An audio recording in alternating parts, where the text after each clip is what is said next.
You're listening to the Friends Talking Nerdy Podcast Network. Friends Talking Nerdy.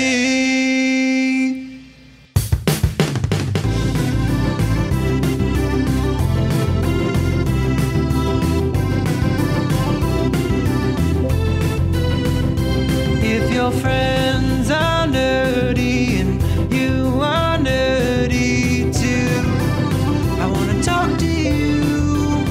Friends Talking Nerdy. Hey everybody, welcome to another episode of Friends Talking Nerdy. This is Tim Jousma, and joining me all the way in the winter wonderland of Portland, Maine, it is Her Holiness, the Reverend Tracy. How you doing? Oh, I'm doing really good. Still healing up from my injury. I actually was talking all sorts of game about how if it snowed enough this week with the Mr. Reverend being out of town, that I would go skiing. And I decided not to, even though I got off work an hour earlier. It just kind of looked like it was already getting slushy, and I think I should just continue resting the leg, right? Because that's what really screws you over with injury healing is like not waiting and giving it that extra time. So, but it's beautiful. It warmed up quite a bit. My car melted and thawed itself. It's super magical, but very beautiful. It was a very beautiful scene to wake up to, and I am fortunate enough to be able to just take home a laptop from work. That is a privilege that I have, is I can look at the weather and be like, hey, it looks like it's going to be crappy tomorrow. So I've basically just been home all day enjoying the nice, almost photogenic view that is the snow-covered little tree branches outside my windows. But how's it over in your Portland? It is doing good here. It has been just exceptionally rainy. Today, I believe it's going to be in the 50s. Yesterday, it almost reached 60. So, I don't know if we're going to get that late February, early March, cold streak that we've got in the past couple of years. And, if we don't, great. But other than that, as we record this, we do have a new episode of Hump Day that dropped at noon, which was about sex work. We had the professor and I had a mutual friend who used to be a cam girl back in the day on the show, and we talked about that. So that was fun. Nice. Yeah. And also, too, this week we have been, you and I have been recording episodes for our new show, the TNT Review, which drops on March 8th. Yes, I'm excited about that one. We're covering the content a little bit differently, I feel, but I think it's good. I think the changes are good. And I think we learned a lot in playing with doing Big Mouth here on this show before we started the TNT Review, because that inspired a lot of how we think about the programming now, right? Yeah. And I think, too, especially when we started Big Mouth season 5 by reviewing the shows the way we do in terms of, relating the topics that are brought up on the show and relating them to our lives. I think that I've definitely gotten more out of the shows that we've watched because of that, compared to the first time. Because when we did Big Mouth season 4, I thinking about how I was doing it, I think I was reviewing it then like I was doing the albums, in terms of, reviewing everything I liked and everything I didn't like, which for a TV show didn't really work, which I think with season 4 is why I don't know. I love that we reviewed season 4, but it's just like, that's almost what I want to go back to in TNT Review, if that makes sense. Just review it the way we review it now. Right. And who knows, maybe we could have potential to do it because it is technically its own show. It's going to have its own little feed, and people might not necessarily go back and listen to the old Friends Talking Nerdy. And now, especially with some of the yay nay, the way that we're kind of handling it now seems better. But it does, right? Like TV shows, that's kind of their job, is to find ways to relate to you. So it does make sense to talk about it on that level.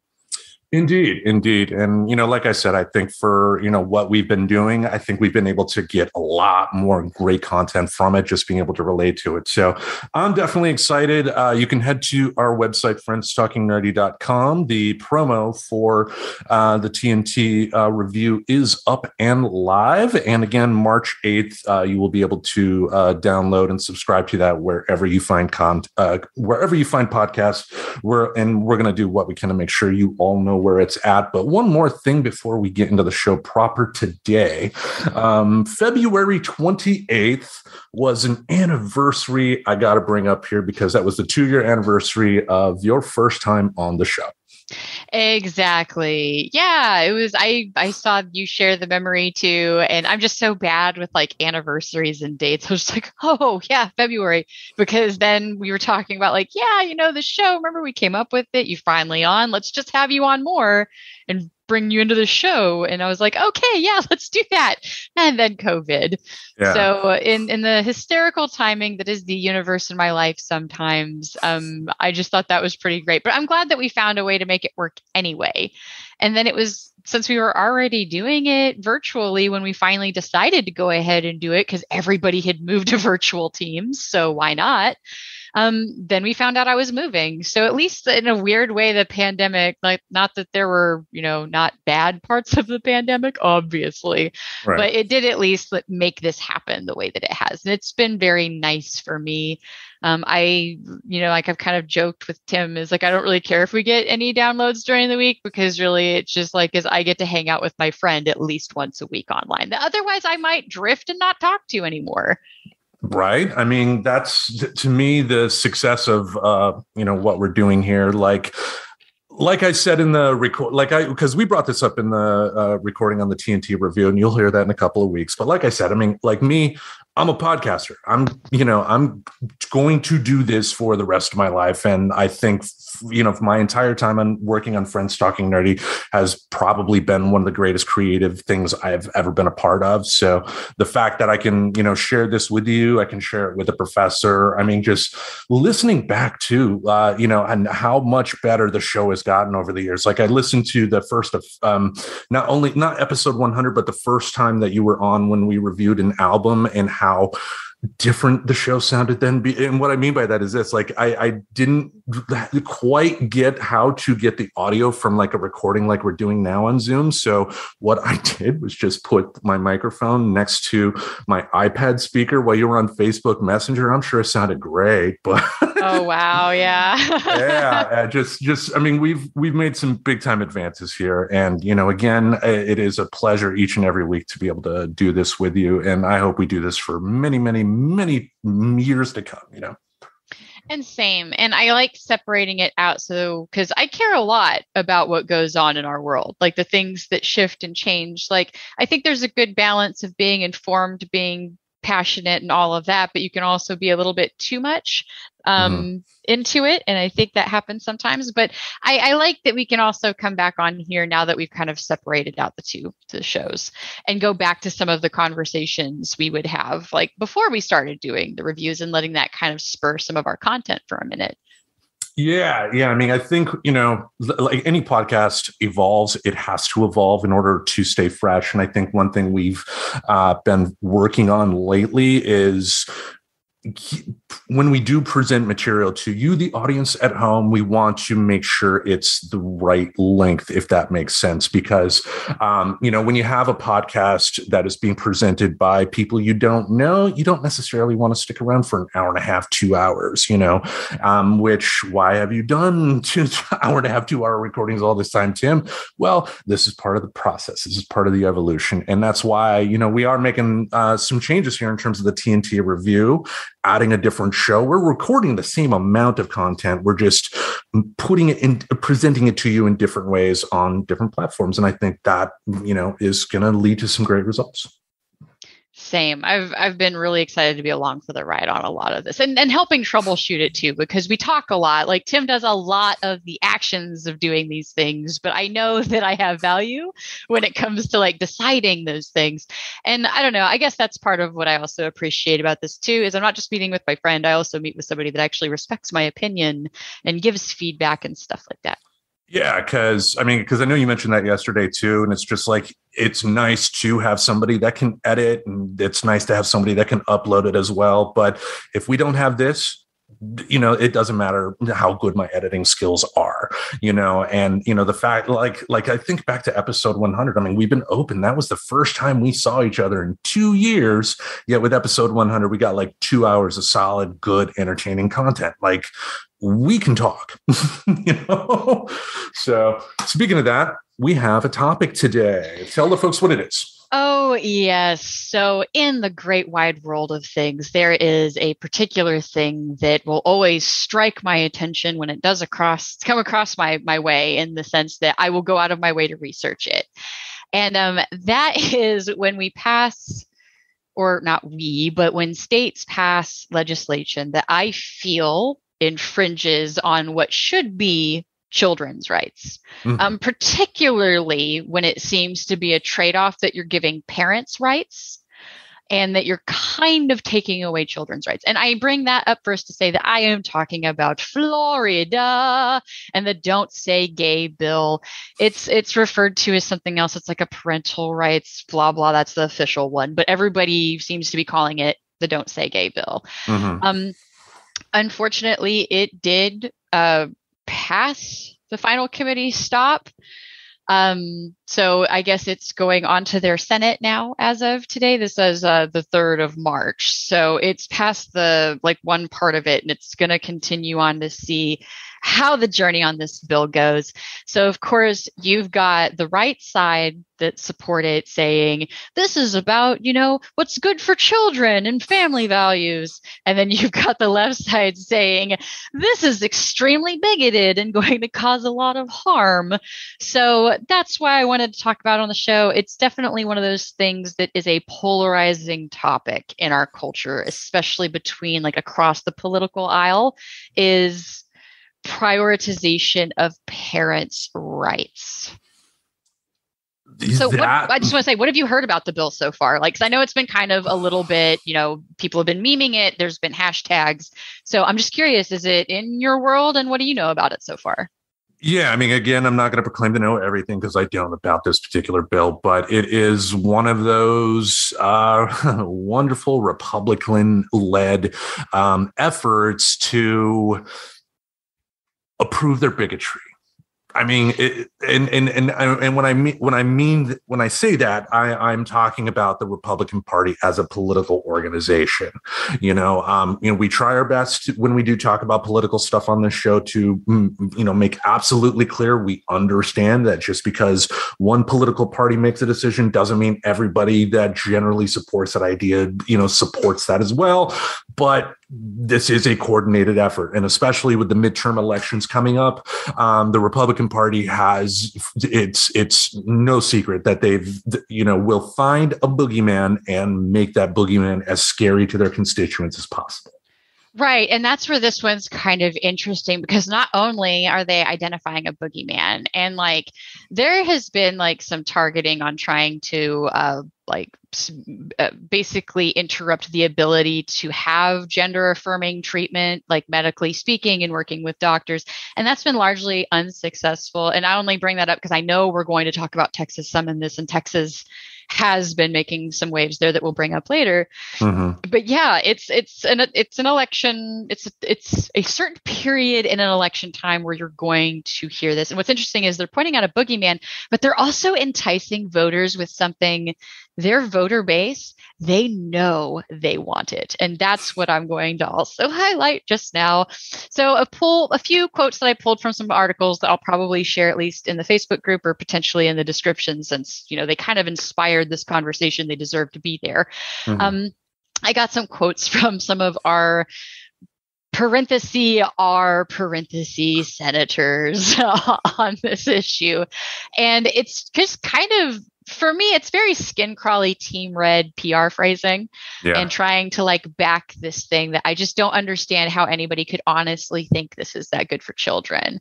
But Senator Dennis Baxley says, this does one simple thing. It decides who is in charge. And I believe it is imperative, if we love children, that we put parents in charge. And he was actually a companion bill sponsor. So and then there's just a few other quotes that I wanted to share. One from Dennis Baxley, that he's saying, I am really amazed at how something so simple turned into this. He added, basically he was trying to say, because I just realized they paraphrased this quote. He was saying that the anti-LGBTQ sentiment has been, quote, fabricated by the media. That there's nothing wrong with this bill. There's no way it's actually bad for, that this is all fabricated by the media, it being bad. And then the final one is there was a quote here from Governor Ron DeSantis. And he signaled for support of the bill, but has not said whether or not he would sign it if it reaches his desk. But should the bill become law, Florida educators would be barred from speaking to primary school. Oh, sorry, that's not a quote from him. I am like really nailing these notes today, guys. So that being said, I forgot to put in a little tag for me there. But anyway, so basically saying that the media is the one fabricating that this is bigoted and anti-LGBTQ, and that, you know, if we really love children, we need to put the parents in charge. And that to me is the thing that I feel like they're baiting people for the votes here. The only parents who would want something like this are the ones most likely to vote for kind of Team Red mentality, even though this is also a Republican view too. So it's definitely going to appeal to the Team Red people, but it also does actually appeal to core Republican values too. So it seems just that yet again, children's rights are being traded for votes. It's seen as a win-win for them. The controlling parent gets the ever precious, quote, control of their kid they so desire, and politicians get votes. It's just the mental wellness and overall health of our children that will suffer because their rights don't matter to politicians, right? Because kids don't have money and they don't have the ability to vote. And those are two things that we seem very aware that politicians care a lot about. So that is kind of what they're saying this is about. It's they're point blank saying, parents, we want to give you more control over your children and how they're being educated about these topics that might make you uncomfortable.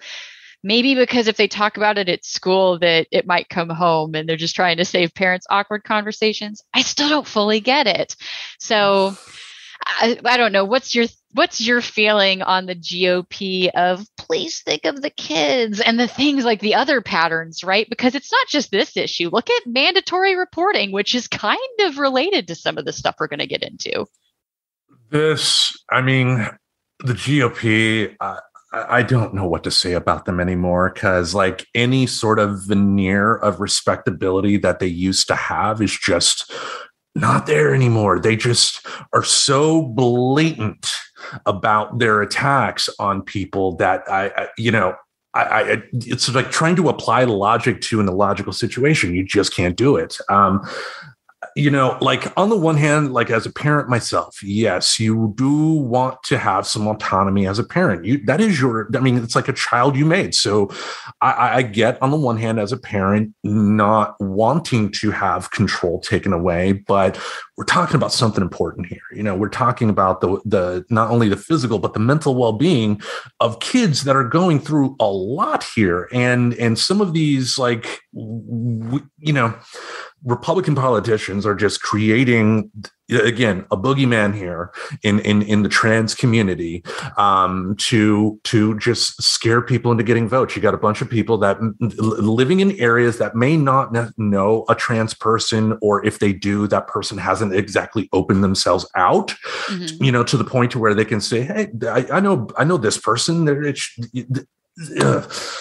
People. This is just bad. This is just bad in so many ways. I mean, like they want to talk about protecting children, but this is not going to protect children in any way, shape, or form. The trans children are going to be hurt by this in so many ways. This is scary. No, and even after actually, because, just so you guys know, I did, for everybody here, I went and read the 7 pages of this bill, including several pages that were the tacked on addendum at the end that a lot of people seem to have issues with.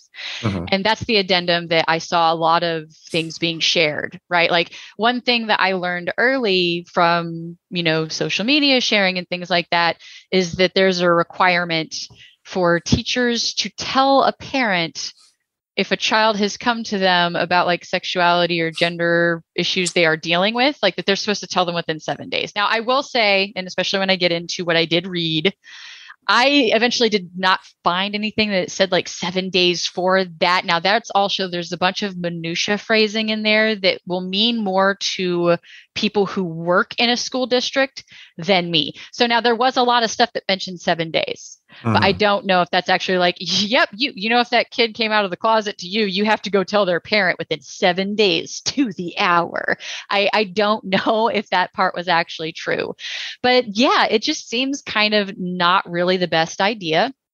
It's even kind of some gray area if teachers are allowed to like make decisions, like if they feel like it's going to potentially cause harm to the child. There was a little bit of mentioning of that in there that I'll read verbatim here in a little bit, just because I find it conflicting and a little bit confusing. Yeah. But something that I really have a strong problem with is when you are going to have a narrative that you care about children. Like Dennis Baxley even said, if we love children, we'll put the parents in charge. And my problem with that statement is the fun fact, according to the CDC, at least, and you have to underline that part, at least 1 in 7 children will experience or have experienced some form of physical abuse and or neglect in the last year. Now, I don't know about you, but that's a heck of a lot of kids to have to deal with that. So when you're running on a narrative that putting parents in control is always going to be what's best for kids, you're kind of helping set this up, right? Because a lot of times, like abuse, sure, it does happen outside of the parents. But a lot of the times it is the parents. So why are you trying to say we care about kids, but we're kind of setting this up to give like constant control to parents when maybe that's not necessarily the right thing to back? Like it's always made me curious and like my spectacles go on whenever we say, you know, parents' rights are because we care about kids. And I'm like, well, but really it just seems like parents have a lot of right to undereducate, underprepare, and potentially abuse their own children. And it seems to be like the system supports that better than investigating societal problems, like the fact that this many children are dealing with abuse and therefore we have an anxiety issue and a depression issue, that these kids are going to grow up and then be 18-year-old adults that come from a history of abuse with depression and anxiety. So I just, it baffles me that this is not worth addressing to more people. Yeah, I mean, especially because of how it can affect kids. I mean, and parents, again, like, I don't know, like as a parent myself, I realized early on too that, you know, Hillary Clinton had it right. It really does take a village to raise your kids. It really does. Like in this, like in the situation we're talking about here with parents with trans children and whatnot, let's take a look at where they're at. I mean, typically Florida, Texas are going to be more conservative, more Christian areas. Mm-hmm. And a lot of those communities are not friendly to the trans community. And, again, I'm not comfortable giving power to somebody that's going to isolate their child, that's going to potentially abuse them because the kid is like doing something that's with Satan or however they argue it. And take a look at education too. I mean, think about all the quote unquote Christian parents who pull their kids out of school to do homeschooling and then, teach them stuff like evolution isn't real and whatnot. It's like, on the one hand, you can argue that, it's within that parent's right to do that. But on the flip side, the parent is also handicapping that child. That child, once they graduate and try to get a job somewhere, they're not going to be able to succeed because they're getting taught crap. So I'm sorry. Parents do have rights to a point, but if those rights affect, it's like with the vaccine, it's like if like those personal rights affect other people, then you have to think about the whole first. Like the need, to quote Spock, the needs of the many outweigh the needs of the few. Right. And that just doesn't seem to be something that a lot of this demographic is really willing to embrace at all. Right. Like, and it's funny because there's even stuff in the Bible, right? Because this demographic is largely Christian, that talks about taking care of the least of these. They really love quoting Jesus. But I feel like they kind of missed a lot of points. The eye for an eye one is my favorite one, but that's a whole other digression. But yeah, it's like there's this whole supposed narrative behind caring for kids, but then it contradicts in a way, right? Because where are we getting these numbers about, children that have been abused or children who experience anxiety and the trends of those anxieties is science, which has kind of become an enemy of Christianity and religion, right? It's very often viewed as you can't believe that. That's where some of the stuff with evolution, like not teaching it or, whatever comes from. So, yeah, it's just, it's kind of baffling, but I hate that it makes sense though, because if you're going to be against the ideas of evolution and against some of the stuff that science does and proves, because it makes you question ever doing anything right, in a sense, when science can say, oh, this way of raising your children that was totally fine back then maybe caused some damage and is now considered abusive. And I think a lot of people, it's easy to take that personally, right? Like if you are a parent, and you've even kind of talked about stuff, especially more in the TNT review, because we talk a little bit more about like raising kids and issues like that in there, but you've brought up that you've had your moments that in hindsight, you know that it wasn't really that good. And I just want more parents to embrace that is okay, right? Because intention does actually matter. But the scary thing that I think a lot of parents don't want to embrace is abuse can exist in spite of your intentions.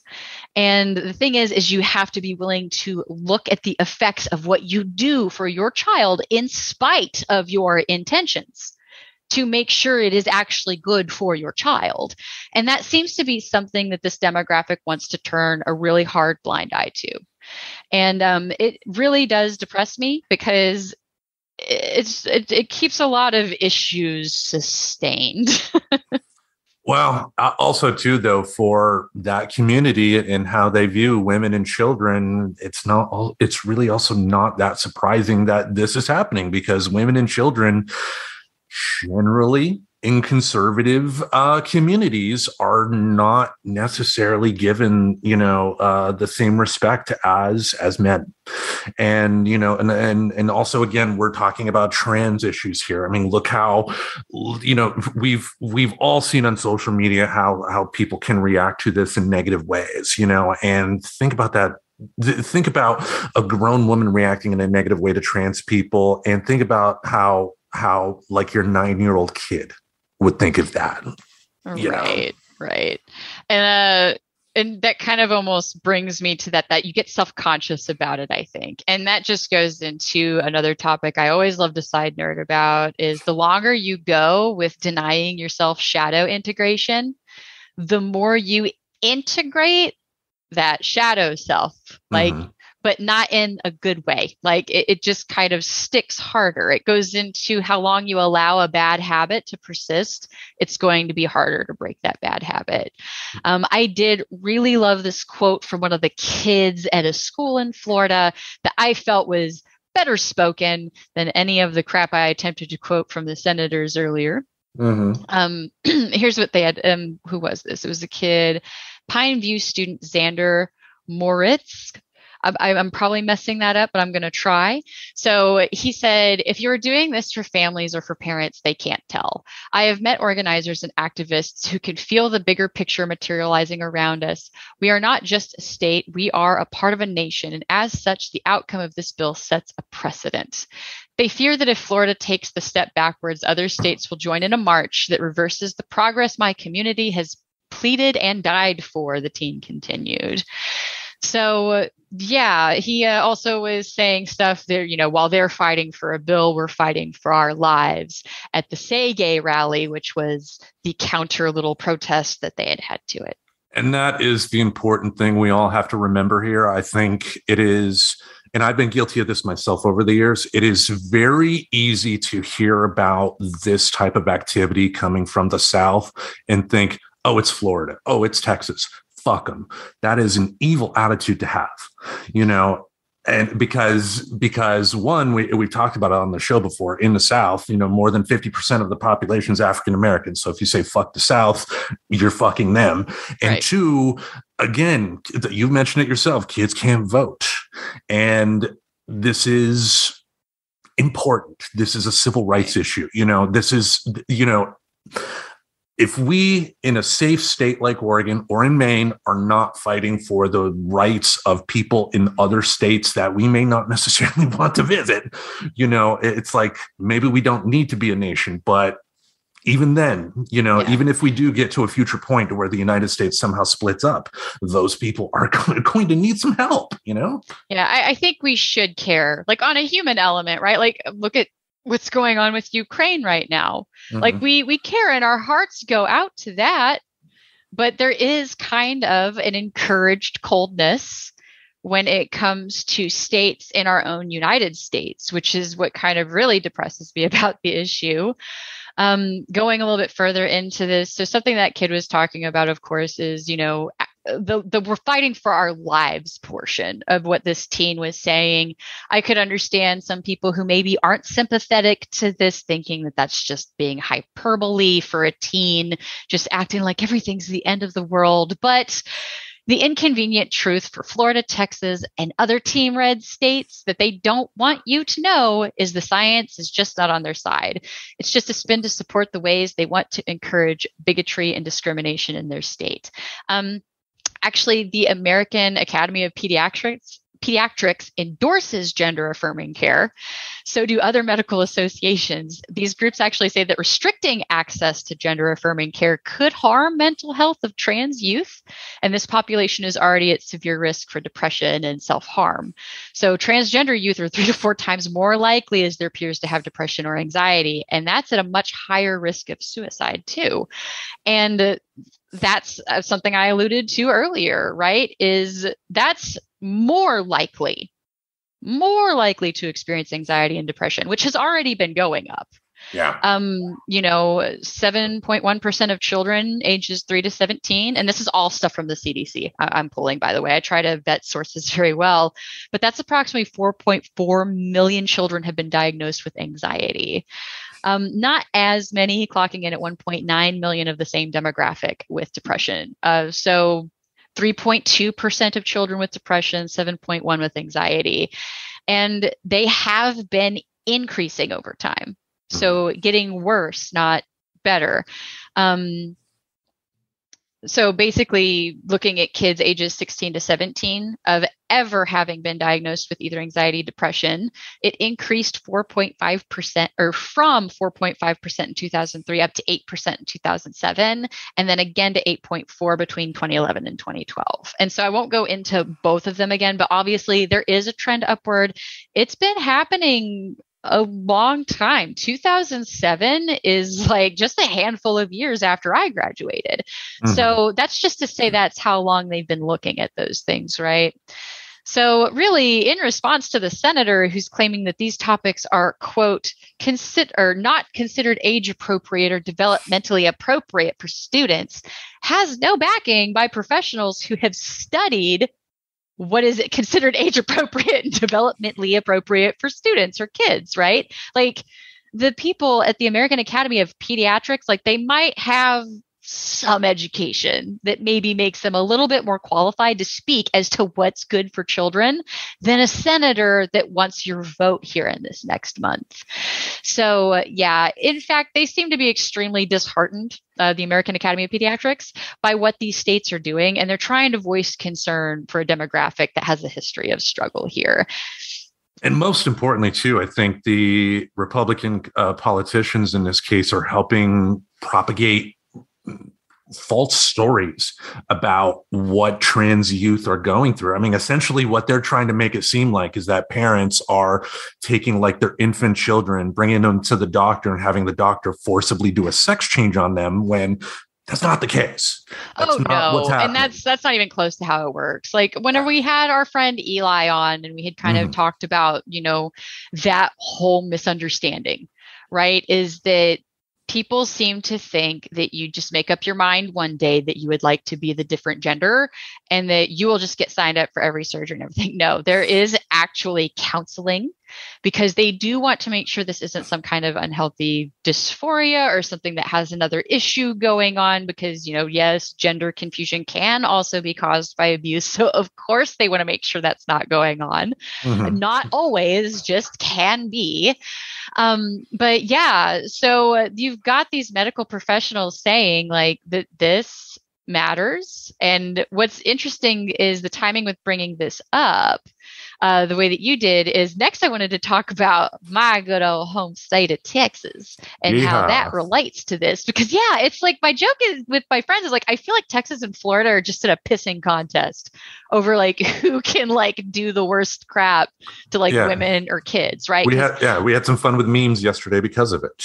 Yes, we were having a conversation. I was just like, I made a, Texas hold my beer meme because Florida does this. And then, I mean, Texas has also had a history of attacking, some of the trans stuff, gender affirming care, things like that. And they have had no success attacking ability to get gender affirming care.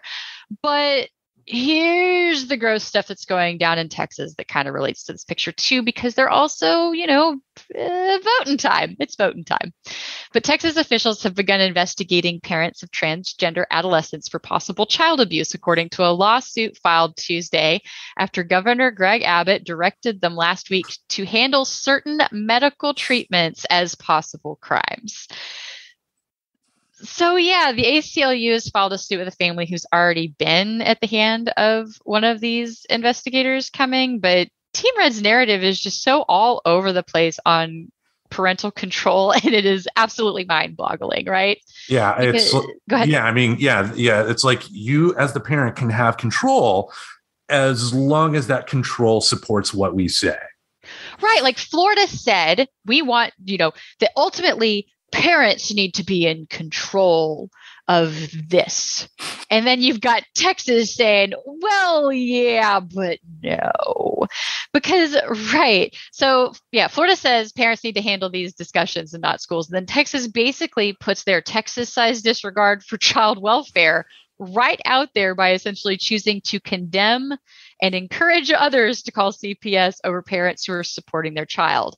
And the interesting subnote there is going after with certain medical treatments. Okay, wait. So you're actually talking about the parents who have taken their child to a doctor and have been going through these steps to decide if this is a gender affirming thing, like an actual gender affirmation treatment is needed, or in these cases, the actual transgender like treatments that they start going through, right? Yeah. And they do, by the way, doctors, I was reading about this too, just to check my mind on it. They don't normally put kids like on hormones, and they like surgery before 18, which is the legal age we decided kids can make these decisions anyway, are pretty much unheard of. And there's an argument here that because hormone therapy is used when hormones are out of control in other situations, that it is discriminate. And this is actually why Texas has failed so far at blocking some of these, the gender affirming treatments, is because you can't say, yes, children can use it for this thing, but not this one. Now, I didn't go so far into the nitty gritty of that because I felt like that was way too much of a digression, but I guess there is something there as to why Texas has been unsuccessful. So this seems like a Hail Mary to try to do something because they've been blocked everywhere so far. It's a dangerous Hail Mary, though. I mean, we weren't talking about CPS in regards to this subject yesterday, but we were having a subject about it. And I think we both agree overall, CPS is extremely important to be there in place to protect children. On the flip side, it is also important to be very mindful that CPS is not perfect. No. And when you are throwing innocent parents and children to the wolves, it's like, the problem here is again, one, you have a government telling people what they can and cannot do. This is not about parents' rights. This is about people this is the government saying you can do this and you cannot do this, which in this case is all levels of fucked up. But two, again, parents that are doing right by their kids by going to a doctor, getting proper medical advice. They should not have their kids taken away from them. They should not be investigated because think about it like this too. This is not going to affect like a person that moved to Texas from California that works as like a high level executive and they live in Austin, and it's not going to bother them. It's going to affect the poor people because they're not going to have the money to go to court. It's kind of gross to watch a state, which, when I was there in Texas, it was still pretty discouraged to call CPS for suspicion. like for suspicious things. And they didn't straight out tell you not to do it. I just remember kind of feeling like it's largely discouraged in the culture there because you're overstepping into parenting. Yet he's basically saying, oh, go ahead. I was going to sorry to interrupt, but look what they're doing with abortions. With the law in that state, essentially, they turned it into a bounty system. Where they're finding other ways to get around it, right? Like, and that's what they're kind of desperately clinging for with this too. Is they're just trying to find another way to enact what is essentially bigotry over something that they don't understand and they don't relate to. So they don't want anybody else to understand or relate to it because they think it's a bad thing that they can't, when really it's just that they maybe haven't tried to find a way to relate to it. Like, I'm not saying that they need to be transgender. I'm saying like you can relate to people and not necessarily say, I need to do the same thing they're doing. Well, it's like we said before. I mean, the Republican political group understands that if they get themselves a boogeyman, they can scare their base enough to keep the votes coming their way. Right. If they have this boogeyman to scare people with, then people are not going to notice when, X, Y, and Z is happening either, because the governor is protecting us from those scary trans kids. Yeah. Right. Or actually, in Texas, it's those abusive parents who somehow are like empowering their kids and taking them to a medical professional. And I think that's what's so interesting about looking at these right next to each other like this is Florida spins it that this should be something parents are involved in, and kids should be talking to their parents, and parents should be the one making these decisions. But then Texas straight says, like, nah, not without feeling a little bit of a threat from us. Because here's the thing, they're probably not going to find abuse, right? It makes no fucking sense, though, to encourage this, especially if they're seeking medical treatment, because would that not be an investigation of the doctor? Oh, but you can't do that because you already know you can't attack the doctor. So you're going to make it look like it's about child abuse, when it has nothing to do with that. It is all about trying to stop gender affirming care, which is something Texas has been attacking for a while now. And again, poor people in that state, if they do have CPS coming at them, they're just not going to have the resources available to fight it. They're going to get screwed. They're going to have their kids taken away from them, and for no reason. And their kids are going to be in a foster parent situation potentially that has its own bag of worms. There are good foster parent situations, but bad ones, ooh boy. They do exist. Yeah. There's unfortunate. There is a trend in our culture of objectifying children. And the way that I relate that here is almost the same way I see how some primary parents view child support, is that kid equals money. And yes, there are foster parents out there that exist like that too. So, and by the way, I would even question, because CPS has come a long way. Like, it really doesn't serve them to take kids out of a home that they don't have to and then put it in a system. But here's the interesting effect is it's still going to bog them down. Even if it doesn't do a damn thing, all it's going to do is eat up their resource so they can't investigate actual abuse situations, which again, 1 in 7, at least, that's an at least number, because you can't prove what you haven't found. So unfortunately, that's one of those demographics there that just, it works that way. Anytime you read a 1 in something, you need to play that game of, yeah, but if they don't know of all of them, well, then they can't know all of them. So it does turn into an at least. And when something is at least 1 in 7 children, I believe that deserves more respect than doing stuff that's going to bog down a system that has been trying for years to revamp and serve them better. Because yes, bad people weaponized CPS. I get it. I had one of those calls happen that was over the most petty, stupid crap, which is funny since I did have stuff that happened in my childhood. So like if that stupid petty call had literally happened during like almost any other year than the one it happened, I may have gotten some help and intervention. But the thing was, it was a petty thing. It had nothing to do with anybody actually caring about me as a kid. So, but they've come a long way to not weaponize it and to not let people use it that way anymore, right? Like you have to have like certain criteria for them to even go out. Now they'll take it down that a concern has been brought up. But if it doesn't meet certain criteria, they don't just send somebody to your door anymore. It's not like that. So I'm done perpetuating that that's how it still works, because it doesn't. They've come a long way.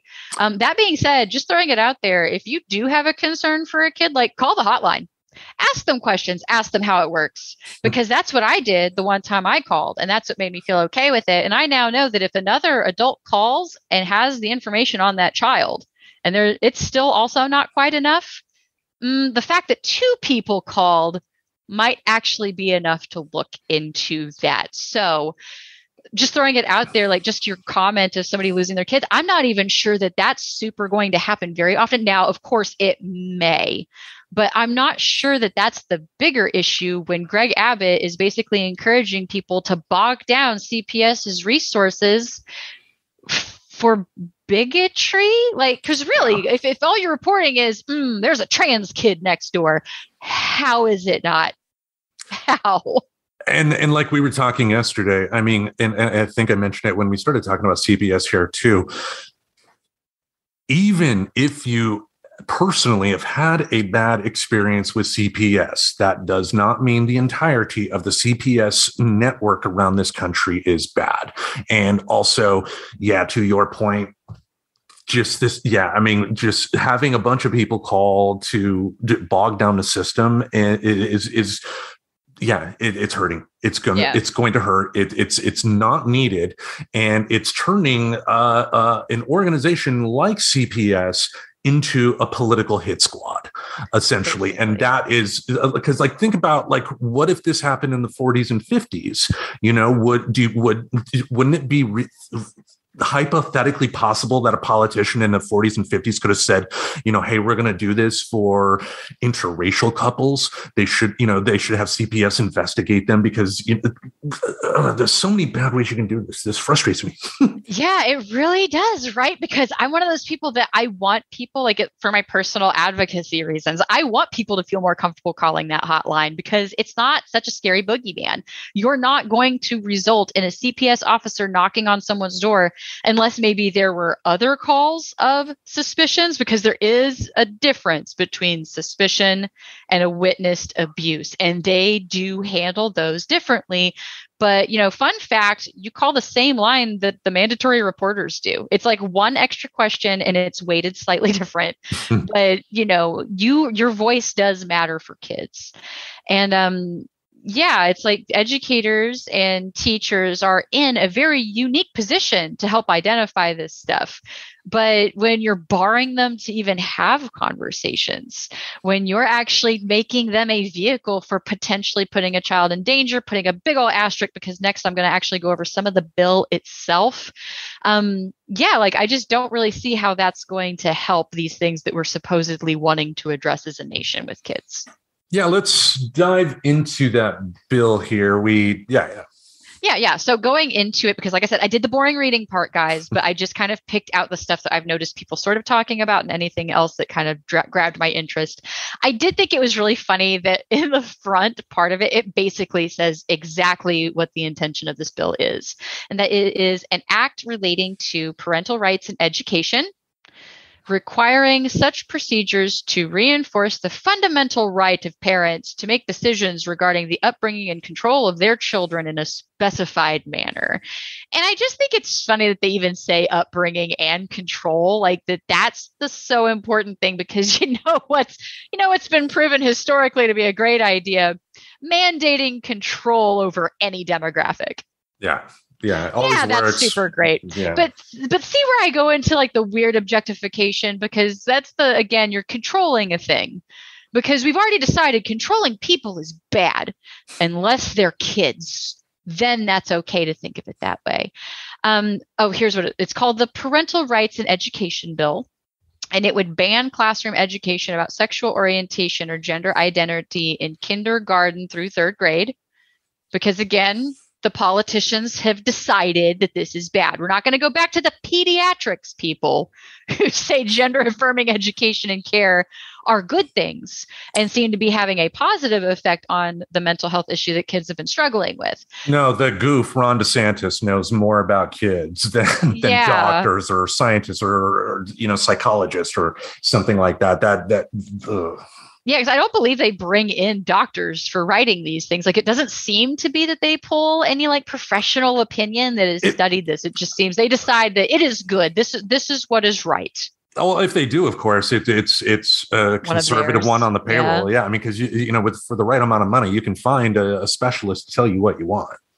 Oh yeah, I mean they even do it with fucking if milk's good for you or not. Like they'll have no joke, like red meat, milk. They have their own doctors to like kind of support whatever study or numbers that they want to look at for like no, milk is good for you because of this, you know. The oil industry, Oil industry, they've got a lot of lobbyists that have a lot of effect on what happens in these. And I just don't know how much I like lobbying controlling that over real sound science and medical advice. One of the other things it says is the procedure must reinforce the fundamental rights of parents to make decisions regarding the upbringing and control of their children by requiring school district personnel to encourage a student to discuss issues relating to his or her well-being with his or her parent, or to facilitate discussion of the issue with the parent. Because that will go well with conservative families. Right, because this is conservative Florida. So they're basically what it's being spun as, and what I kind of also read this as is you need to out the kid to their parents after they've told you. And I just don't know. And even if that's not the intent, if that's how this is taken, I don't think that's smart. Now, here's the interesting verbiage that I didn't really know what to make of it. And maybe anybody out there that is familiar with minutia, or I look into it a little bit more, but I'm just following if this even passes completely.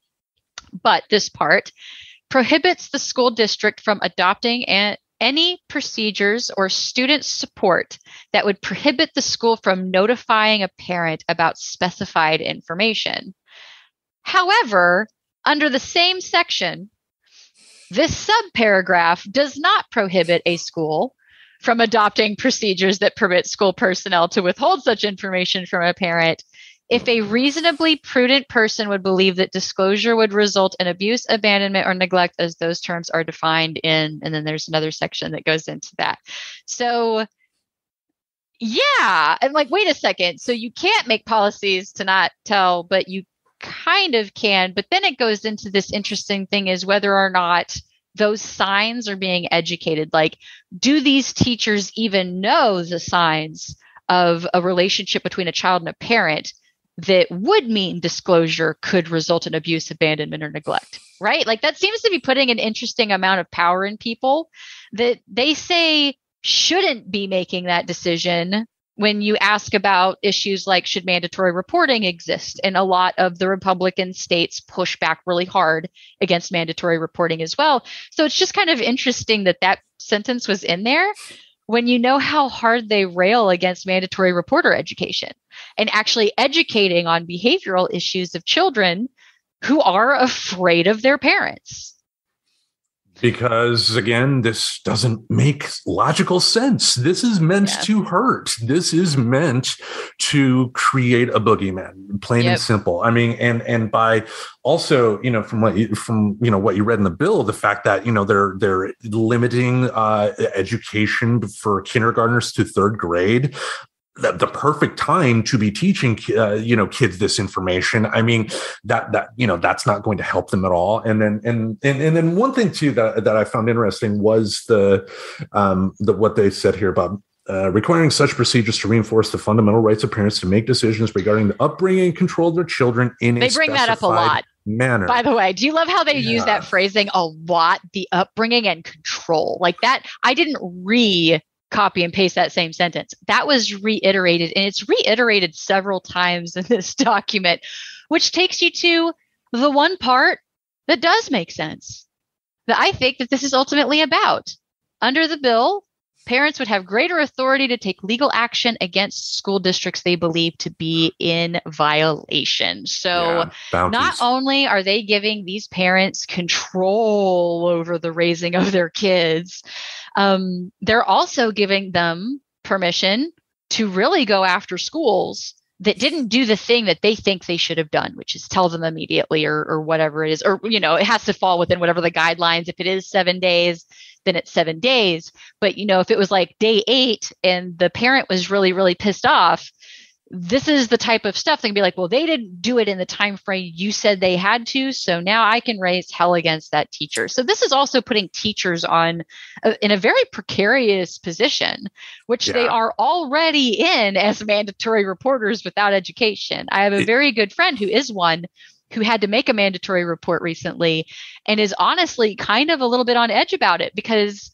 you don't know at what point they're going to decide to make example out of teachers, like they seem to be setting up to do in Florida with a statement like that, because it says school districts, but let's be real. It's going to come down to what teacher didn't turn it in, right? Like it's not really going to be the school district that gets in trouble. It's going to be the teacher. Kind of disagree with you on that. I mean, think about the lawsuit aspect of this. The reason that the way the school district is going to be hurt is with the unnecessary lawsuits that are going to be coming this way. And even if the school district wins each and every one of those, think of court cost. I mean, that's, and the public school systems nationwide are not doing well, even in, progressive states. And, we know how conservatives think about the public education system to begin with. So this has all the ways of just making it worse for everybody too, not just the trans students or the trans families, Right. But you brought up the age, by the way. And that age is important. I know it seems young, but hear us out, guys.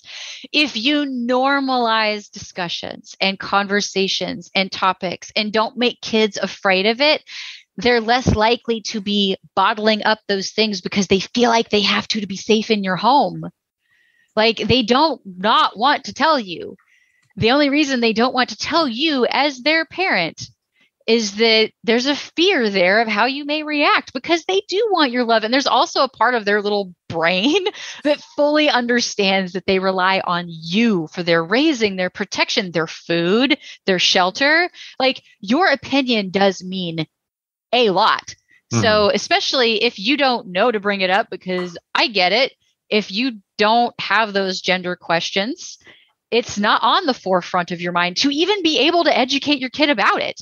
So that if they are, you can. It would be like if you're not diabetic, but you find out your child is diabetic and they start having all of these symptoms that make no frickin' sense to you. And you try to not give them as much sugar so that they don't crash, or you try to give them more water because this is your experience because you don't have diabetes.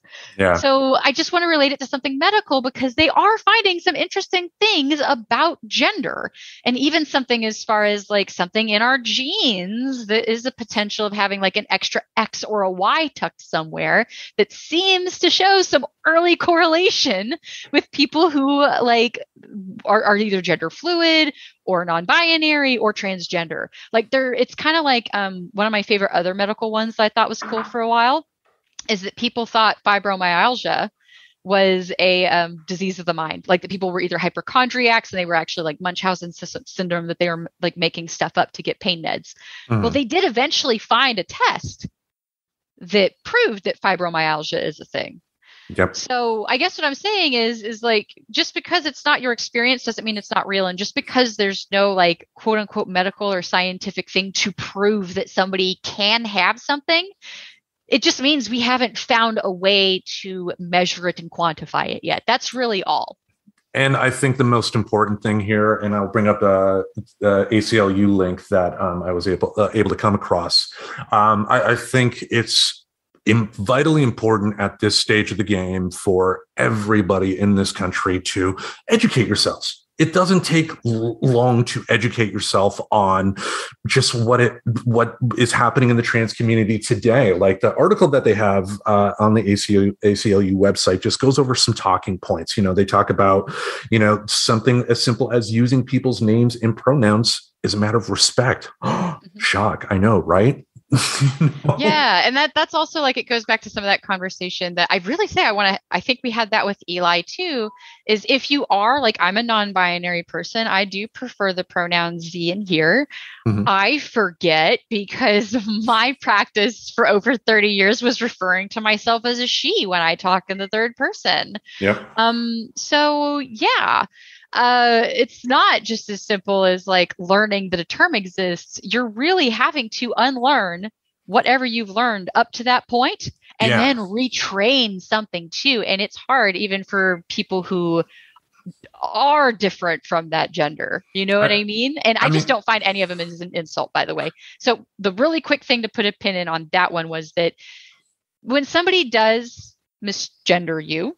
Mm-hmm. You could think of it a few ways, because why not try to see where we can meet in the middle of this, right? So, hey, if somebody does tell you their gender, just try. Like, give it a shot. You can apologize even every now and then, even though you weren't trying to be mean. Like, I don't know, if I accidentally smack somebody, I'm going to apologize. I don't care if I did it on purpose. So you can still apologize. So there's that part I want to cover. But something that I feel like I can speak to, since I am non-binary and I feel this way, is I just don't really like, it goes back to, I don't need to react like it's an insult to call me a gender, because it's not an insult to be any gender. Like, I'd get it if they're doing it with some stank on it, like they're just refusing to acknowledge it. There's been a conversation, they have some shade, that totally pick up on that and maybe like don't hang out with that human anymore.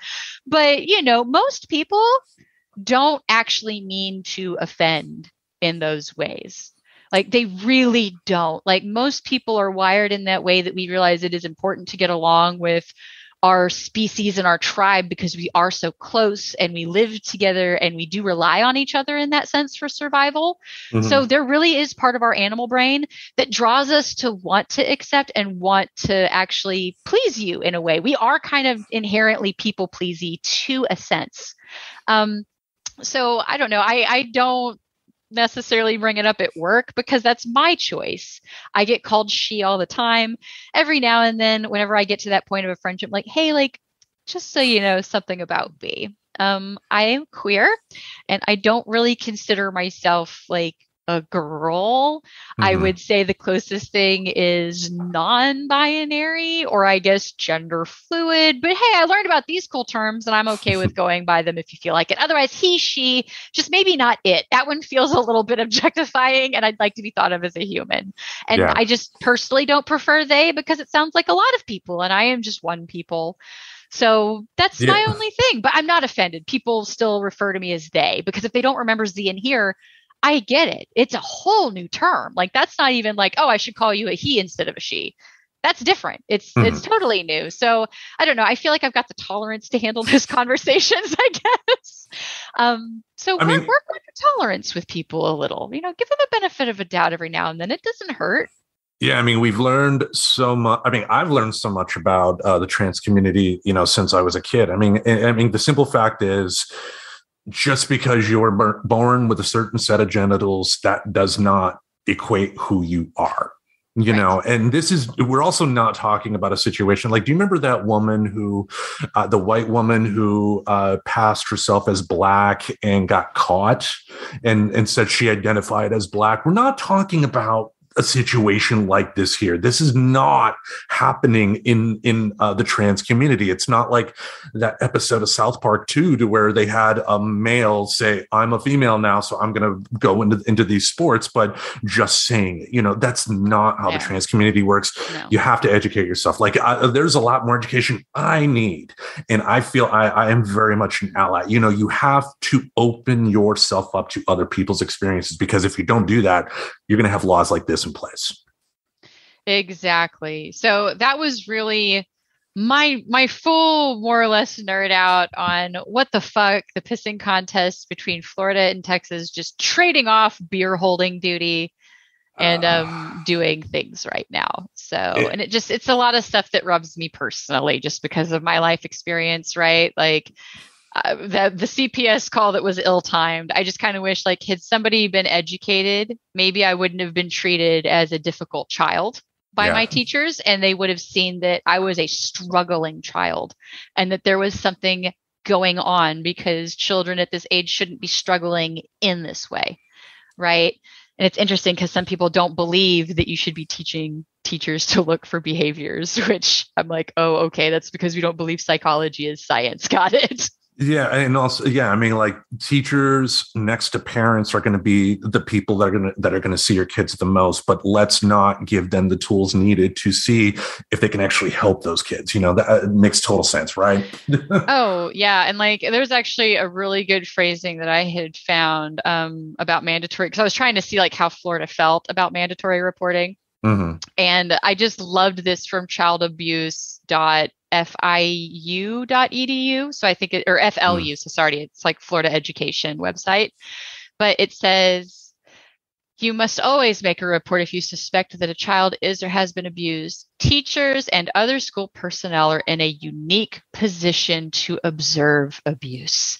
And I think that's really why I feel as strongly as I do, right? Because like the abuse thing is the problem. And if you're going to make bills and try to make action saying that you care about abused kids, you should actually be trying to do things that help identify abused kids. Indeed. And yes, people do act a certain way when they are being treated a certain way. And then that definitely like relates to children. So yes, I do think there actually are things you can train teachers to look for. And again, it does go into it's a suspect. You're not seeing a child being like spanked to a point that it was uncomfortable. Mm-hmm. Or, like there's different levels of reporting. And it's just interesting that people want to really believe that a teacher saying a child's behavior is leading me to suspect is honestly going to be treated the same as I watched this mother just backhand her child. Like, no, it's not going to be treated the same. Yeah. It'll go on. It'll get reviewed. There's like, you can totally look up how CPS works, how the hotline works. But yeah, there's like review and criteria to determine if it needs an investigation, and it would just fall under those things. And again, for any CPS critics out there, I have no love for them myself. But these two things can very much be true. One, they have an important mandate that needs to be supported. Two, they also need to have every single action of theirs scrutinized, because if they do fuck up, they need that fixed fast. Just because an organization of that size does fuck up doesn't mean you shut it down. Exactly. And that's the thing. It's not a person. Mm-hmm. It is an organization. So as much as I believe in a person's ability to evolve and change their way of thinking, an organization is even more fluid than that, because they do have to take in certain factors to continue to succeed. And CPS, say what you will of it, the intent of creating it was to protect children.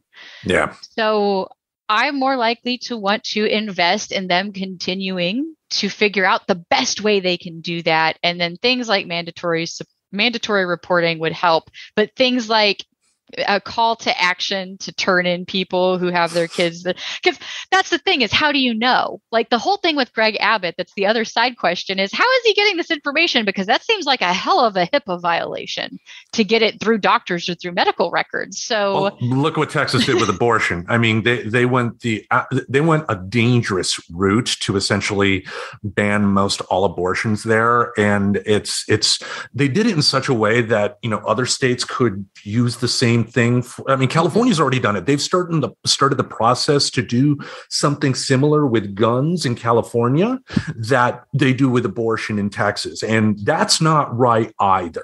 No, it's not. It's not right to find a workaround like that. Because Texas, they tried, and what they found, and what and this goes back to the Uber thing too, right? They found that they could make police out of their followers. They can make police out of people who already feel the way they feel about things, because then it's people reporting other people. It's not making bills and laws against something, which is an infringement of rights. Yeah. So all they've done is just kind of made their followers their police on this. They're encouraging their people to call, right? Because you can report if someone took somebody to get an abortion. You can report if you have a transgender kid that you know of in your neighborhood or whatever. Not only that, the nefarious thing with abortions, and I'm sure it's going to be the same way in Texas with the trans situation too, is that they've also stacked the deck so that the parents or the people that are trying to collect the bounty have a lot more rights than the people who are the accused, the defendants. The defendants can't have less. This is just all levels of messed up, and this is going to lead to deaths. This is going to lead to suicides. That we have to fight this as people that support the trans community, and especially because it's happening in the South. You do not throw the South away because of your own bias. Because of this, you fight for this, because we are all one country. And if there are a group of people in a part of this country that are having their rights taken away from them, that affects everybody. It does. Oh yeah. And even then, say what you will of the adults that are voting for these people, right? But do we not have something in us that says that we should care about the children who get no say? Yeah. That don't even know that they're going to be oppressed in this way, right? Like it's like an attempt to spin up to try to oppress the conversation for the next generation. And I do think we should very much care about that because, yeah, this is important for trans kids, but it's also just important for children. For children in general, because I'm sorry, but a place where you can actually have open conversations and be able to feel accepted and not judged and not like you're going to be punished for trying to express or learn about who you are sounds like a pretty awesome and safe place for a child to be raised. Right? Because then they can explore things, they can ask questions, they can actually establish trust with adults instead of establishing fear with adults, where it's like you are being told that you have to keep something crammed in and that you cannot talk about it. And it's hilarious because, again, we recognize it in other ways where it's bad, right? Like, don't cram down your anger, it'll explode one day. But we still want to ignore it when it's something that we don't understand. We want you to cram that down because I don't want to hear about it because it makes me question things I thought I understood about myself. Yeah. And it's like, it's okay to question things about yourself. You can discover that you're queer when you're 50. Mm-hmm. It's okay. Just don't lose your mind over it. Yeah. And I think the important thing here as we wrap up is we got to keep fighting. In the show description, we're going to have some links to not only the articles that we've mentioned here, but also to a couple of charity organizations that we recommend you support, whether it be financially or through just simply, retweeting some of their information so that other people that may not know some of this stuff gets that information. And we are definitely going to talk about this again because this issue is not going to go away. I mean, it's like this affects us because we have friends in this community. We are a part of this community, and we're going to do what we can with our platform here to be good people. I have friends and family in Texas, and mostly it's like I just think it sucks to be a kid there. Like, that's awful. It is because, I mean, school should be a place to where we're building these kids to be good members of society. We want to teach them, responsibility. We want to teach them about stuff. We want to make it to where when they get out of school, they're going to be, hopefully off to college, if not the college, a trade school, getting into a good working job and going from there. But, just more and more, I don't like it when any political party, left or right, uses their power to turn something political that should not be. And that's what's happening here. And if there was a progressive side doing this, I would be the first to call it out as well, because it's not right.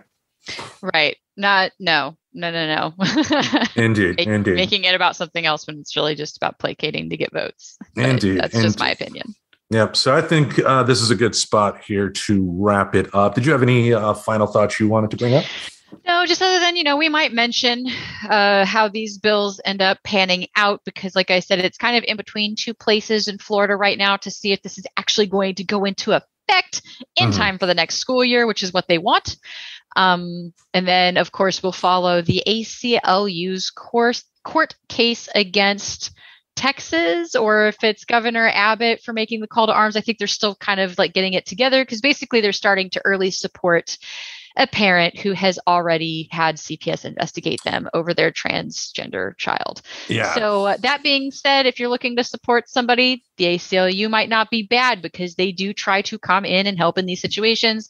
They basically needed to wait for the first one to happen, because I don't think the ACLU can just sue. This is going into legal minutia. I'm a little over. I do think you have to help a victim sue, and that's where they come in. Yeah, when you live with an attorney, this stuff. I mean, you can't. I've read cases where it's been tried. Like, you can't sue for something that has not happened to you. Like, you can't sue for I couldn't sue for like damage or to childbirth or something like that, because I can't give birth.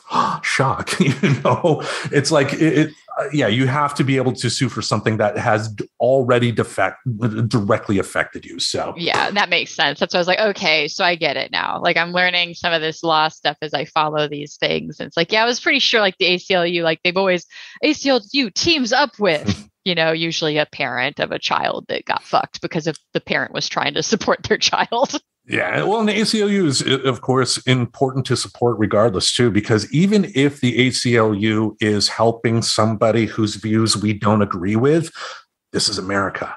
We're not going to live in a place where we're going to absolutely agree with everybody. And guess what? People do have the right to say stuff or do stuff that you don't necessarily like, as long as it's not hurting other people. So support them, support the other people that we're going to put into our link. And I think this is at this point, I think it's clear we have to have some link in our show description for every episode going forward that will have some link to a charity like this, because again, we have a platform, small though it may be, this is too important. Yes. And also, if you want to, something that I just feel helps in general, don't be afraid to educate yourself and have conversations with people who don't understand this, because I don't know, hopefully you're friends with people that can actually handle difficult conversations if they do have a view like this, but handling it on a factual manner and not just reacting to the memes that are like, oh no, parents are going to be told and children in danger, but still go and read about it. Get calmly informed. And then you can have cool conversations with your friends, at a level that actually is expressing some truth and not just meme shares that you read. And yeah, I mean, that's one thing I love that we focus on here, that, when we do talk about important stuff like this, don't demonize somebody just because they disagree with you. And I'm not talking about your Marjorie Taylor Greens, your psychos, okay, your QAnon believing folks, because most people are just slightly people aren't that far off on their beliefs. They really aren't. I mean, the studies have shown that. So, immediately going to somebody that, disagrees with you and treating them like the enemy, that's not going to solve anything. No, it's just going to keep polarizing us further, and it's going to polarize us to a detriment, because it goes to normally solutions are found in the middle. I love talking to people who have different points of view. I've mentioned on here, I fully intend on writing a book. And part of the reason that this touches me on a soul level is I was a child who was abused, that I feel was kind of really let down by all of the adults that had access to me. It goes back to teachers and educators really do have a special position because they have consistent contact. So they can see the behavioral things that aren't physical symptoms, because while a doctor during a physical exam, of course, would have to report it. And there's other things, like if they come back with certain types of infections by certain ages, they have to report it because that can be indicative of abuse. But yeah, it would be really, really excellent if we could keep talking about this. And the reason that I do talk is I would love if there's more suggestions than encouraging more people to call CPS, because I am highly interested in wanting to put it out there that this can stop. Mm-hmm. We can take actions as a culture, as a society, to significantly reduce the amount of child abuse that happens in our culture. Because I keep saying the 1 in 7 thing just because that's a very real number. That is too many. Mm-hmm. That means me and my graduating class of 70, that alongside me, there were 9 other kids that were abused. So at 9 minimum. Of my, at minimum, right? Because I said it's at least. So at least 9 other kids.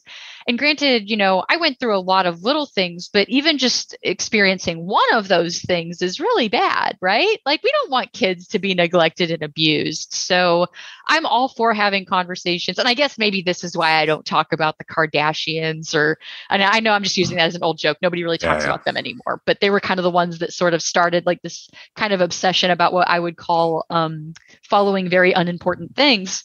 Oh, that's been going on for years, well before them. I mean, there was, remember Paris Hilton? The big one, the big one, because of TV and the internet. Paris Hilton was on TV, but I think the Kardashians kind of also collided with our internet following, the kind of the way the internet started to change. So that's why it's I do think they're kind of the original of that took off weirdly. Yeah. Getting famous for what? Yeah. I don't know. Have real conversations. They're worth having. It's interesting to think about how this world of ours works. Indeed. And speaking of conversations, we would love to hear from you, whether that's on our Facebook group, whether that is on our Reddit page, or our website, friendstalkingnerdy.com. We have plenty of ways you can reach out to contact us. We also have in the show description a link you can press to leave us a voice message. And if you do that, we will play it on the show, barring, anything really inappropriate. But I don't think our audience that we have would, necessarily do that. So but we want to hear from you. If there's something, if there's a point that we missed, let us know. If there's something that you want to talk about, let us know. We want to talk.